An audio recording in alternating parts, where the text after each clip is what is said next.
John, we've got an in the lab today because This is it. yeah, This is it. you, John Harris, me, Drew Doherty, and you watching, listening. Thank you. The three of us together here. Now, in the lab. What's that mean? Well, we dork out here sometimes on In the Lab. When Yeah. this started back in 2018, we kind of wanted to dig deeper and do some fun things and nerd out in a sense. So we've redrafted the 2011 draft for the Houston Texans. We've redrafted the 2010 draft for the Texans. We've done things like that. Yeah. We've said, okay, you get to pick two Houston Oilers all time and put them on the 2019 That's right. Houston. We did that. That's right. So that's what we're after. We do mock draft simulations about 3-4 times a draft season. That's right. So with that in mind, right in our wheelhouse, coming down Broadway, you got to swing if this is there. Yeah. You're not taking this one. We are hammering away at this and hitting a triple to the gap. PFF, recently, they've been doing a lot of things here this offseason, but recently they had a redraft for the entire NFL of 2006, John. Yeah, they're starting each year moving forward, and they went back. I think they went back to 2006 because that was the first year, I believe, of PFF. So that's where they went back and started in 2006, and they're doing a year every week or so, it seems, and they're going to do it probably up until the season. But you hit it. Like our in the lab, like love and genesis comes out of like doing redrafts and looking back and butterfly effects and things like that. The what ifs. Yeah. What ifs. Yeah. And you roll your eye at a what if. That's all right. Move on and do something else. But we're going to what if the what ifs. Yeah. So 2006, to reset, we got to give this 2023 draft a few more years before we can crown it. But the 2006 draft is generally regarded as the best in team history. 2009, pretty darn good too. 2011, you get J.J. Watt. 2003, you get Dre. But on the whole, top to bottom, it's tough to argue about 06. Yeah, the first overall pick, you surprised everyone by taking Mario Williams. He was a Pro Bowler here. He had 100 sacks in his career. Great player. Yeah. Your second rounder is now down the hall. He's your head coach, but he's one of the greatest leaders in franchise history. He was Defensive Rookie of the Year. It was D'Amico Ryans, linebacker, played here through 2011 and was awesome. In the third round, Charles Spencer and Eric Winston, right? Charles Spencer, Eric Winston. Yeah, a couple of great tackles. Spencer got hurt. It's too bad. He was very promising. Yeah. Clock that for what we're getting to. Eric Winston was phenomenal for you. I mean, he started here for 4 or 5 years. He was excellent. Part of the best defensive line in team history. And then in the fourth, got the greatest tight end in franchise history in Owen Daniels. And then after that, we got David Anderson in there. He's a wide receiver later in the seventh. Wally Lundy was in there. Yeah. I think he was the one. I think he's the only other one that we needed to mention was Wally Lundy. I think you hit the high points. I hit the high points. And Wally you got a fine player here. Did some solid things. Just not as notable as some of those others. But OD in there. Great draft. Yeah. Wally Tremendous draft. However, if PFF had its way back in 2006, life in Houston would be all kinds of different. Crazy different. Like crazy I'm different. talking current day, current team crazy different. And they just did the first round, right? They did the first round. Yeah. So that complicates things. It does. They just did the first round. So they didn't go any further. But they did 32 picks. The last two picks of the round show you what an inexact science this ends up being, because the last two picks of the round, picks 31 and 32, Seattle Seahawks redrafted Brent Grimes from Shippensburg, who was undrafted. So they drafted a corner. They drafted Kelly Jennings from out of Miami, and he was okay, but Brent Grimes was really, really good. And the last pick of the round was a guy that I really loved, was Tremont Williams, cornerback to the Pittsburgh Steelers. So the Pittsburgh Steelers won the 05 season Super Bowl. We go into 06. So there are a number of things when it comes to the butterfly effect of this whole of just redrafting. So like you said, Mario Williams is drafted number 1. PFF has the Texans redrafting Andrew Whitworth, future Hall of Fame left tackle, right, PFF had an overall elite 93.4 PFF grade, overall grade, across 16 years. Now, Whitworth did it in both Cincinnati and then with the Rams to finish up his career, won a Super Bowl in 21, and then he got into media, and he's pretty good. He was an excellent left tackle. Yeah. So it makes me wonder, though. There was outrage. Yes. When Mario Williams was drafted by the fans, yes, by the media, and understandably so, because you had Reggie Bush and you had Vince Young also available. And I was in the Vince Young camp, I'll admit it. Would the outrage... Did you put up the sign like Mattress Mac did? No, I did not. But the outrage, if Andrew Whitworth would have been there as well... through the roof. Would it have been worse than the outrage we saw with Mario Williams? Because, hey, what had plagued the Texans at that time? Poor pass protection. Right. David Carr taking a lot of sacks. And still, though, with those two at the top, the Reggie Vince debate, there's still going to be outrage over Whitworth. But is it more understandable, like, well, okay, at least they're getting a great tackle. Right. Outrage versus who is this guy? There would have been a who is this guy with Whitworth, but yeah. I think there's Think about that. What do you think? There's an LSU component, and we know we got a lot of LSU grads. And I think there would have been a lot of thumbs up from Whitworth having had a great career at LSU. So I think, there were a little bit of that. Okay, protection for your quarterback. I think when I think back to 2006, and a long time ago, but when you think about the thought process in this building, it was, we got to beat the Colts. How are we going to beat the Colts? We got to go rush the quarterback. Okay, well, how do you do that? Well, you go get this uber athlete in Mario Williams. Now, to let you know that Mario Williams wasn't just a complete dud. In this redraft, he goes 12th to the Cleveland Browns. So it wasn't as if it was a complete, he was a complete bust. Right. Not at all. I mean, I think and Mark and I talked about this a little bit last week, Drew. Mario's probably, we talked about this with Travis Johnson. He's like, Mario is probably the most underrated Texan, but because he was the number one overall pick, there was such expectations. Yes. And man, like Clowney didn't have anybody that he had to deal with as far as Vince and Reggie that were popular like him in that 14 draft. Now, if you read Johnny Manziel, but everybody kind of knew Johnny was a little rough around the edges. It was a little different. And he was a smaller guy. There were real legit questions and concerns about what he could do. That's right. In addition to all the off-field stuff. But, man, the outrage would have still been there with Whitworth. Yeah. And it still would have been fierce. But I think, like you're saying, it would have been tempered a bit by the LSU component. But Mario Williams, after he leaves the Texans, he goes on and has multiple double-digit sack seasons. Buffalo, He did it quietly in Buffalo when they weren't winning big like they are now. And, he finishes, like I said, with over 100 sacks. And that's a good point. He was one of the most underrated Texans of all time. So because the expectations were so high. I like that you brought this up. So when I saw this, my instant gut reaction was, okay, well, we're not drafting Dwayne in 2008. Yeah. So I was curious to see what PFF would do 2 years from now. But at the time, I was like, well, okay, we're not drafting Dwayne. If we have Whitworth at left tackle, we're not drafting Dwayne in 2008. And I thought what PFF did in 2008 was pretty interesting, which we can get to a little bit later.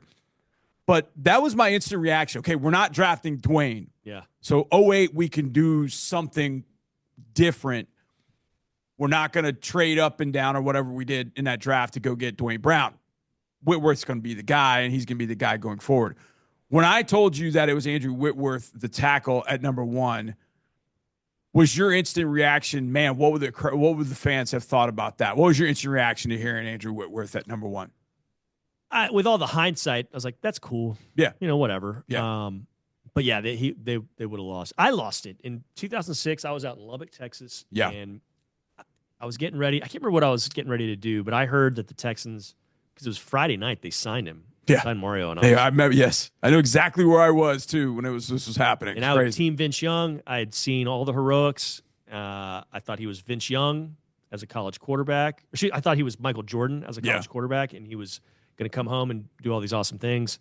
And I swore off the Houston Texans on that Friday night. And And then Saturday, I was up at the United Spirit Arena in Lubbock, Texas. It's where they play their basketball games. It's probably called something different now. Yeah. But they had a studio down there and a control room. And I was having to voice something for the baseball coaches show, the Larry Hayes show that I hosted. Uh-huh. And I just seen D'Amico Ryans in Alabama beat that really good Texas Tech football team in the Cotton Bowl. Yep. They only got him by a field goal that fluttered through the left upright. And D'Amico, I'd interviewed him days before the game in the ballroom at one of those hotels, and D'Amico was super smart. He was the SEC Defensive Player of the Year. And he reiterated a few times, he's like, we don't need to blitz this team because we think we can win with our front four. So we're not going to have to blitz. We're not going to have to blitz. We won't blitz them. I'm standing on, looking down the line of scrimmage on game day and the entire game. And what does D'Amico Ryans do? He blitzes a couple times. Yep. And he looked like he had been shot out of a cannon. Yeah. Saw lots of games that year. I saw Tech play at Texas, and they hung tight with him for about a quarter. But then the eventual national champions, outran him and they boat raced him. Right. I never saw anybody like D'Amico Ryans, though, playing linebacker that way. And so I was very, very impressed. But then I just forgot. So the Texans, Friday night, they sign Mario. They make it formal by drafting him, and I'm just grumbling. The second round is on Saturday. Pick number 33. On Saturday. First round, second round. And they take D'Amico Ryans. And I look up at the screen, and I'm like, all right, I actually like that pick. I think I'm going to give the Texans one more chance. And hey, how great have things turned out? Yeah. Well, if it had gone the way that PFF called it, you might not have thought that, Drew. Because like you said, D'Amico was pick number 33, the first pick of the second round. Yeah, but in this redraft, he goes at pick number 18. Probably where he should have been originally. Right. That's right. Because there was talk then. Boy, he fell. The Texans were lucky to get him. Do you know who had pick number 18? Who's that? The Dallas Cowboys. Yeah. I mean, imagine what life is like if D'Amico Ryans had gone to the Dallas Cowboys, plays there, ends up being the head coach for the Cowboys.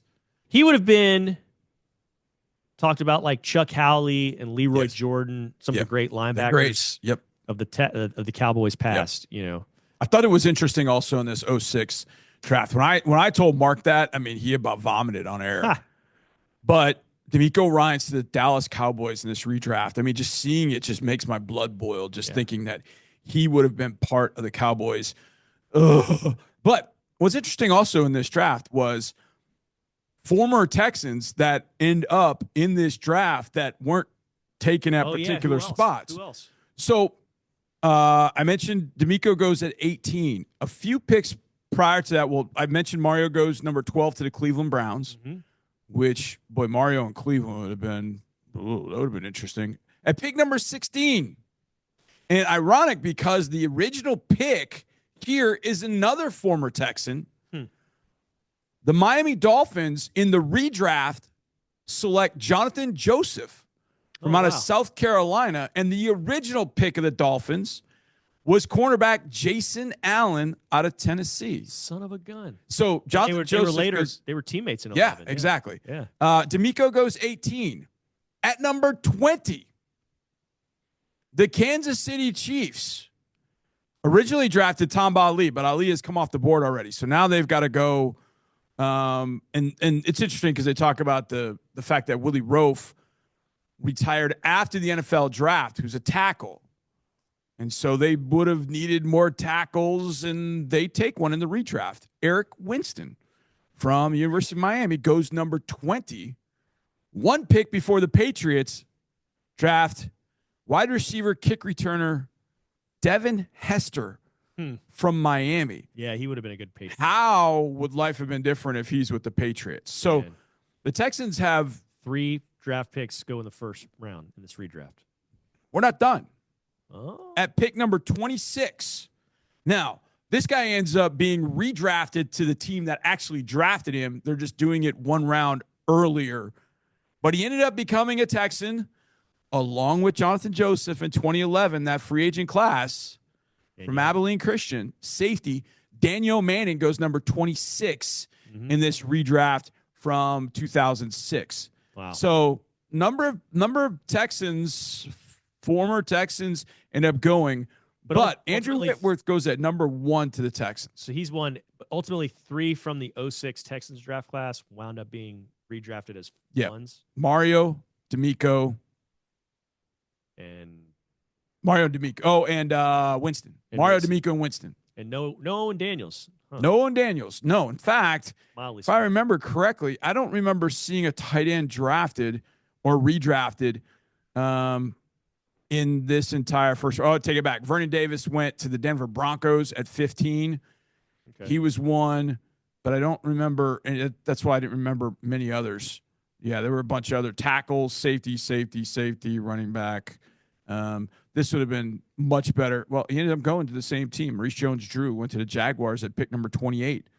He ended up going to the Jaguars, so it was a good pick. They just did it around earlier. So definitely fun to look back at 2006 because I think that's I think for a couple of reasons, because it's that draft that is been thought to have been one of the best in team history.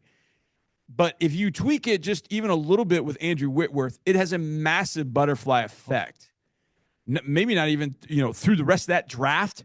Yeah. It's Kubiak's first year in Houston. Do you take Winston? Do you take Winston? Spencer, or do you take neither? Yeah. Do you focus on a different position? When they did the 2007 redraft, when they drafted Amobi Koye, number 10, they ended up redrafting Reggie Nelson, who played safety. And Reggie Nelson was a fine, solid player. Right. I followed him because he's at the University of Florida. I thought he was a really good zone player. And I think he would have been a good player for the Texans. And the Texans had not had a good history of safeties other than maybe Marcus Coleman at that point. Yeah. I mean, and when Danielle Manning got here, you could argue he was instantly one of the best they'd ever had. Right. I think stepping in the building. I think Glover wound up making an argument for that. And I think we got some guys now that are going to make an argument for that. That's right. Yep. But yeah, that's wild. I mean, that's the butterfly effect. And I was explaining this to my children in the car the other day. But yeah, what changes with that, I mean, just in that one draft alone is massive. Yeah. I mean, massive. Yeah. I mean, no Dwayne Brown, so you go with Whitworth. Mm-hmm. So in 08.